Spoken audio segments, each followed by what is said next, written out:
This is the BBC. This podcast is supported by advertising outside the UK. We've got a dead body, Inspector. I may be able to help with that. This winter, all your favourite detectives are streaming on BritBox. Don't miss exclusive new seasons of Death in Paradise. There must be something we've missed. Vera. It wasn't an accident, was it, love? Father Brown. What did he look like? And more. Once you start investigating, you won't want to stop. We're done when I say we're done. Stream your favourite detectives. Only on BritBox. Start a free trial at BritBox.com. Millions of people have lost weight with personalized plans from Noom. Like Evan, who can't stand salads and still lost 50 pounds. Salads generally for most people are the easy button, right? For me, that wasn't an option. I never really was a salad guy. That's just not who I am. But Noom worked for me. Get your personalized plan today at Noom.com. Real Noom user compensated to provide their story. In 4 weeks, the typical Noom user can expect to lose 1 to 2 pounds per week. Individual results may vary.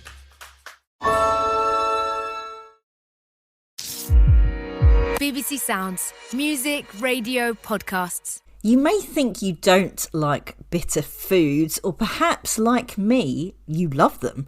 Either way, in this episode, we are exploring the very latest research into some of the remarkable health benefits of these foods, whether we can learn to like them, and how well some of them grow in our climate. I'm Leyla Kazim, and this is the Food Programme. We hope you enjoy it. This is actually quite incredible. Eating something bitter can make us eat less. What do you think, Leyla? Oh my God, it's great! I'm going in for another leaf. We're not 100% sure how they do it yet. This is very current research. Bitter is better. This is one of my mantra, is very important. You might have guessed by now, but this week's programme is all about bitter. Not everyone's favourite taste, but one that scientists are increasingly getting excited about. New research has found a remarkable link between bitter foods and our health. It seems they have an incredible ability to interact with our gut microbiome, suppress feelings of hunger, control glucose release, and even counter chronic inflammation in the body. Could bitter be the answer at the tip of our taste buds? And what if we just don't like bitter food? I'm Leyla Kazim, and this is what we are exploring today.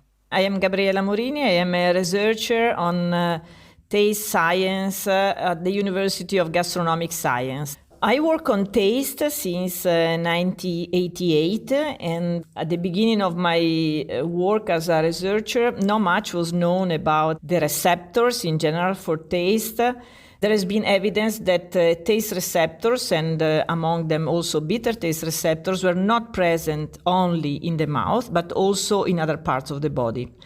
And if I have to say, my interest on bitter taste started at that point.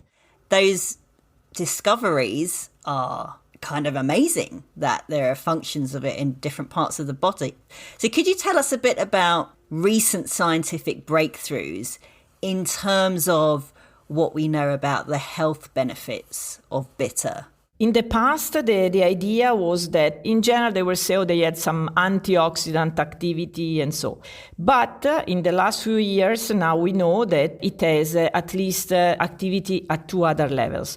One is at metabolic level, and the other one, now we know that bitter taste receptors are involved in the crosstalk with the microbiota, that we know is another very important subject that in the last few years is gaining interest. Speaking particularly around metabolic impact, could you explain how a bitter food works on our recognition of hunger and feelings of fullness? What has been discovered is that bitter taste receptors that are present in some cells along the digestive tract, when they interact with bitter compounds in food, the activation is followed not by a signal going to the brain saying bitter, but there is the release of hormones. that are involved in satiety. And then also there is the release of another compound that is GLP-1 that is involved in the release of insulin and in the glucose absorption. And so in this way, eating something bitter can have a function in making us to eat less, and then also in glucose control, that we know are two aspects that are very important, especially when our problem is that we eat too much and too much simple sugars. So this is amazing and something I did not know. The presence of bitterness detected in the digestive tract releases hormones that can make you feel fuller. Yes, this is actually quite incredible. That traditionally there were plants that were used to keep the glucose level down. And actually now looking at these plants with the new eyes of this science, we can say has been proven their activity through this mechanism, through bitter taste receptors. Taste science now is contributing to unravel the complexity that is behind our act of eating and also of choosing the food that we eat, because that is very important. That's fascinating. So could you give us some examples of bitter foods that we might be familiar with that work in this way? First of all, foods that have bitter in their names. We can think about bitter melon. It's a sort of a staple in Okinawa that is one of the blue zone of the world. Or there are other plants that in Africa were used to reduce the sense of hunger when people have to stay out in the bush, and that has been proven their activity through the activation of bitter taste receptor. I really love chicory. La cicoria, we call it, and I love it just with some olive oil, garlic, and a bit of anchovy to give also a touch of umami. Most of the veggies that we get in winter are bitter. And winter is when we need somehow to be more protected. I haven't had lunch, and now that whole image of chicory with anchovies and garlic has made me hungry. We'll be going to see some of those bitter winter greens growing in a field very shortly. But first, it was just as well I was hungry, as our next stop was lunch with someone who knows more than most about how to cook with bitter foods. We are in a quiet residential street in Herne Hill, about to meet a chef to figure out if we can be convinced by the power of cooking that bitter is actually a good thing and something we want to experience when eating. And that chef is Alexina Anatole, and I think she is in the top floor of this building. So let's go and see if she can convince us. Hello. Hi. Hi. Hello. I keep climbing. How are you? Thanks for having us. Thanks for coming. I mean, I like bitter. Yeah, me too. But I mean, let's be honest. It's a hard sell. It's a hard sell. Out of the 5 tastes, I think it's probably the one that people have, 1, the least exposure to, and 2, not the greatest reaction when they have it. But I think it's misunderstood. Totally. I think it's a real perception issue with it. I think people are exposed to bitters way more than they think they are.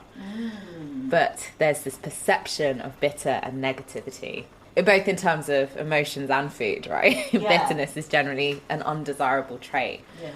But there are so many very, very mainstream bitter things. Such as? Chocolate, coffee, alcohol. Any alcohol has a degree of bitterness to it. You have written a whole cookbook called Bitter, which showcases this taste. Why did you decide to do this?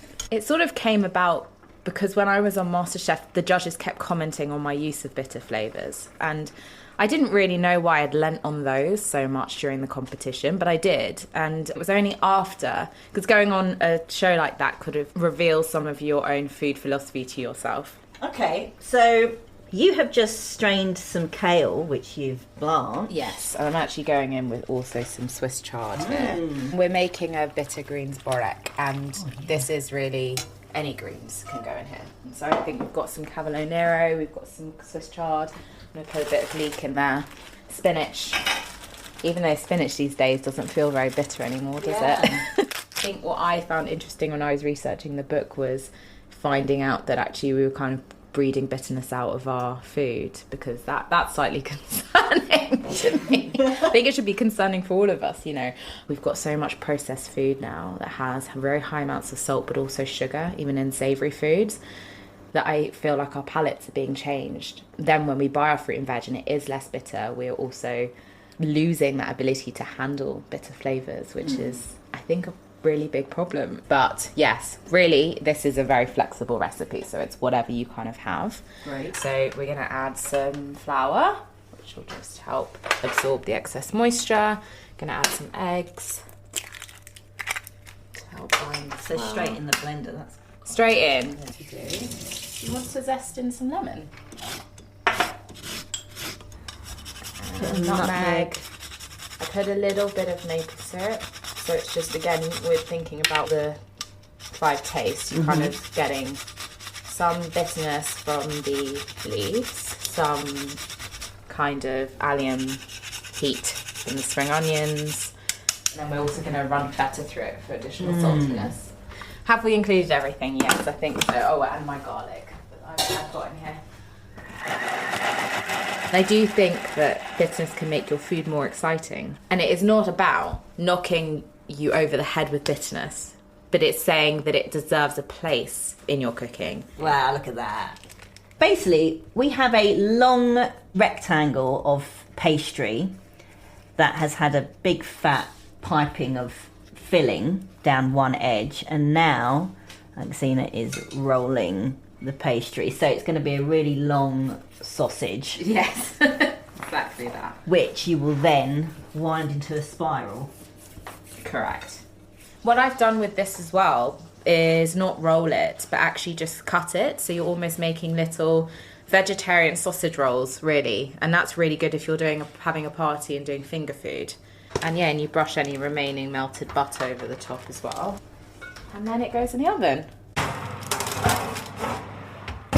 Radicchio is probably the most bitter leaf that you can commercially get.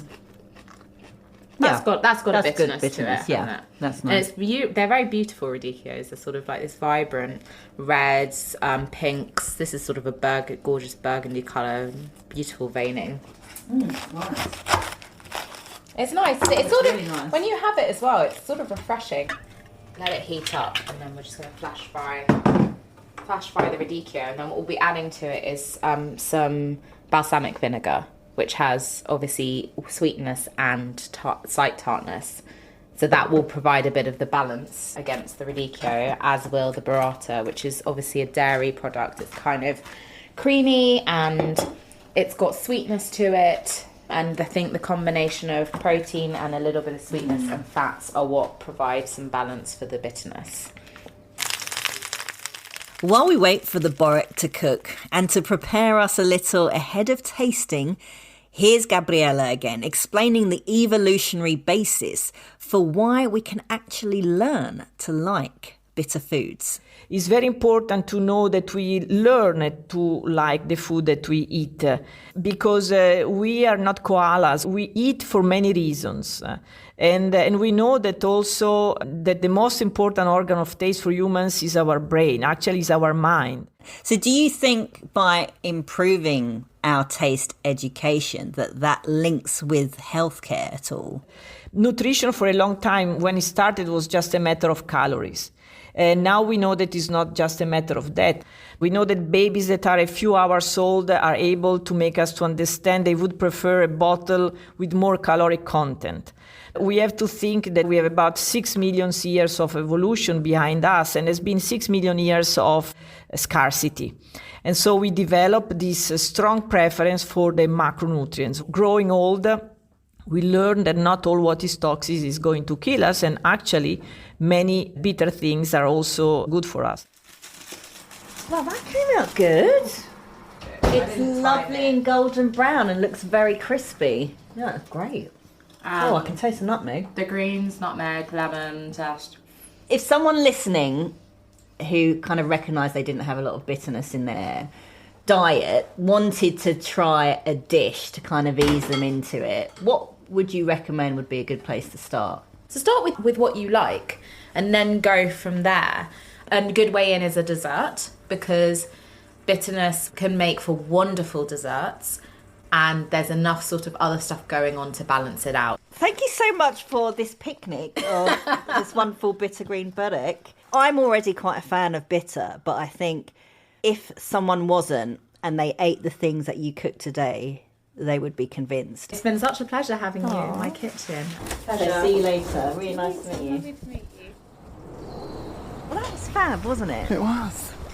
I also love how Alexina's book and her cooking show that you can quite easily incorporate bitterness into what you cook at home, because there are so many things that have bitterness that we're already familiar with. It doesn't have to be an exotic fruit or veg, for example, like bitter gourd. There are lots of things in our everyday that we can just kind of be more aware of and maybe incorporate more, and maybe pair with different flavours.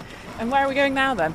Okay, now we are heading across to the other side of London, North London, to Chingford, to visit a bitter leaf grower. What are you hoping to find out at this stage of our bitter journey? Well, I'd like to know what varieties of leaves they're growing and where do they end up, because, I'm not sure in your average supermarket there's that greater representation of bitter leaves. Well, we've come to a slightly busy road now, so we're going to jump on a bus. Okay, so we will next see you on the farm.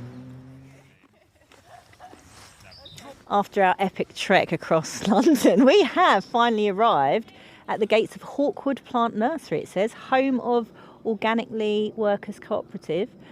They have a community market garden, veg box scheme, and I believe they grow a lot of bitter greens. I can see people harvesting, maybe, mulching, digging. Excited. We're here to see Rupert Litherland, a grower and a member of Organically, and who we eventually find beyond the maze of polytunnels and tool sheds. Where else but on the salad terrace? So where we are is Organically's Hawkwood Plant Nursery, which is a former council plant nursery on the edge of Epping Forest in the London Borough of Waltham Forest. 12 acres of market garden, plant nursery, orchards, meadows.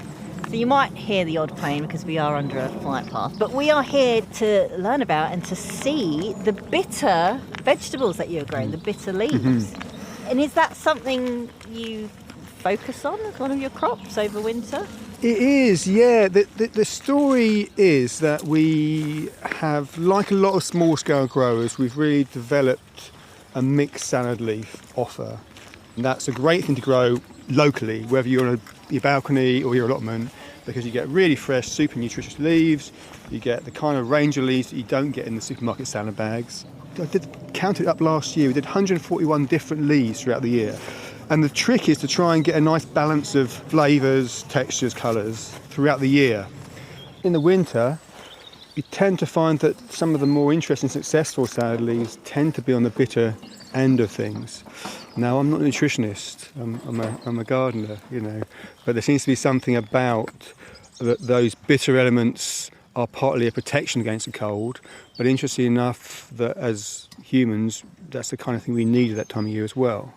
When we're talking about the bitter leaves, a big highlight for me personally and for us here is the chicories and radicchios. We'll start off on a mildly bitter one. Okay. So we'll start with the endive, or endive as they say in France. Now what we find, obviously lettuce grows brilliant in spring and summer. You can get winter lettuce, but I found London clay is heavy soil, it's very damp. We're in a damp spot, and the winter lettuce we grow always fails very badly. So we kind of ditched lettuce and we need something a bit mild to kind of be that backdrop in the salad. So we've got more in the way of endive, which is like lettuce but a bit more bitter. Yeah. Oh, they're so pretty and frilly. Frisee type. Such a nice sort of bitter undertone, but it's not overpowering at all. There's another one here, this is the escarole too, that's a type of endive. Escarole, which is a flatter leaf one, going very similar in flavour.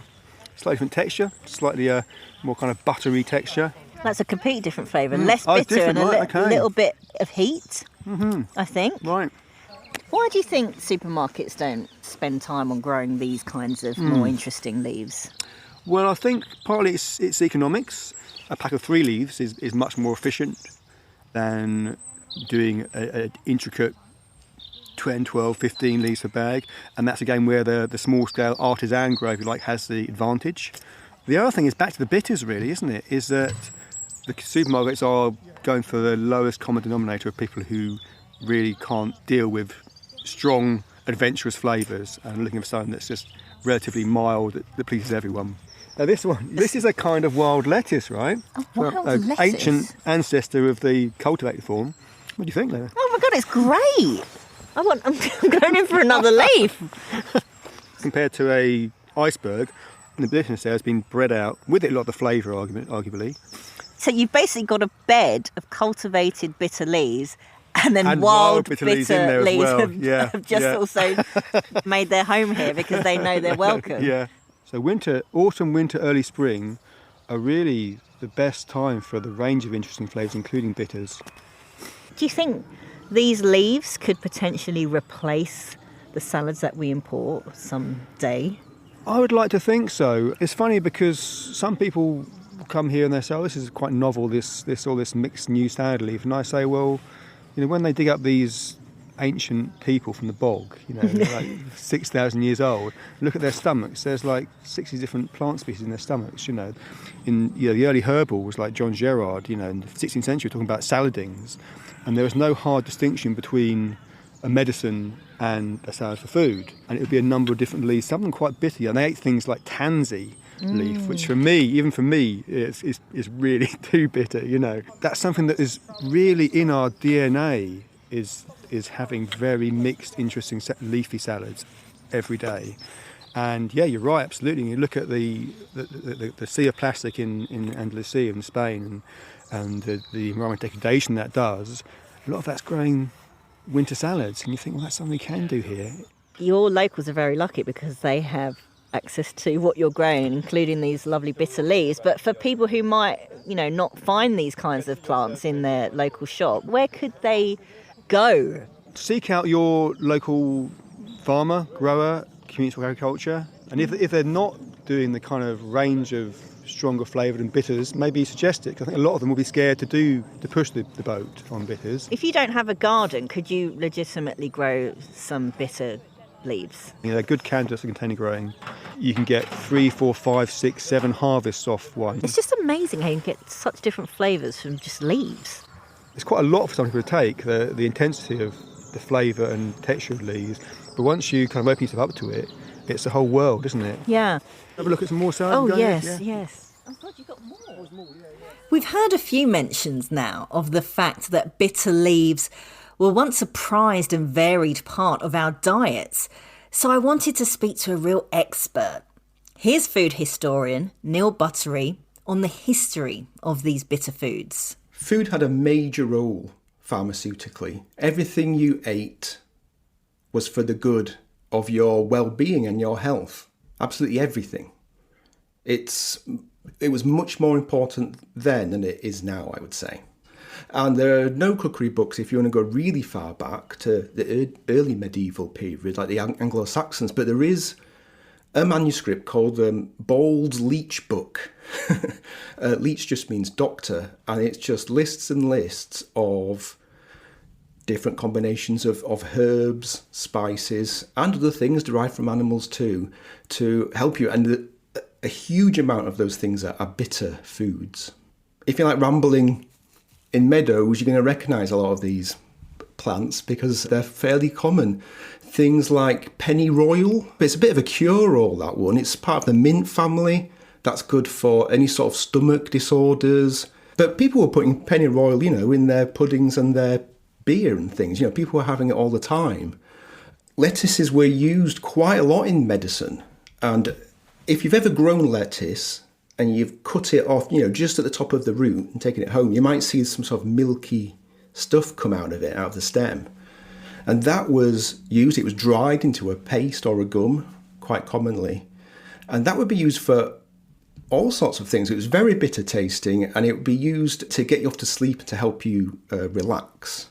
Well, a lot of those things carry on through from Anglo-Saxon times, but by late medieval and Tudors into Stuart was all the idea about the four humours and humoral theory. So bitterness was very much tagged onto that, really.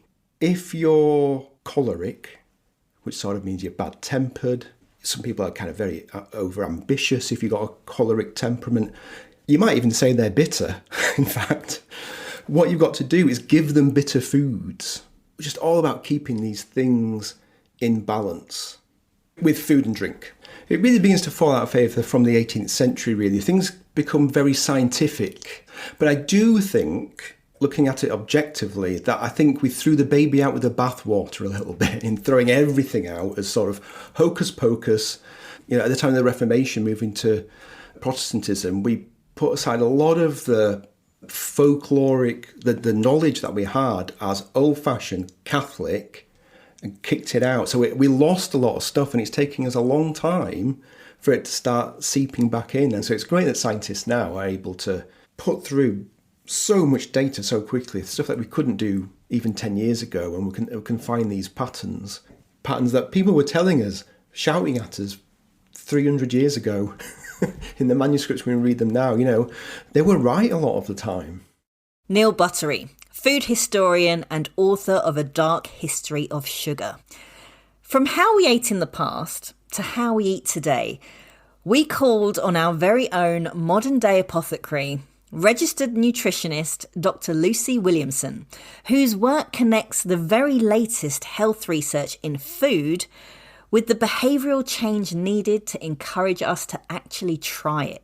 With inflammation being at the root of chronic disease, that's the key to really trying to help the nation with taking on food that is really going to have a sort of anti-inflammatory impact on our health. This potential for this bitter taste to be involved in reducing that inflammatory response.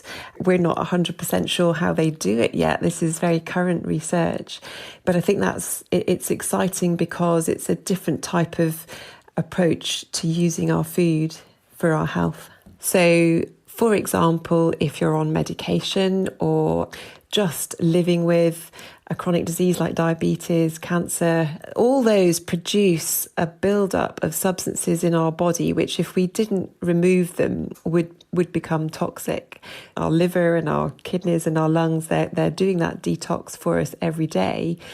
But actually, these bioactives in our plants, particularly this one in watercress, we know that it enhances that detoxification process. So what are some of these health-boosting bitter foods? And how should we eat them?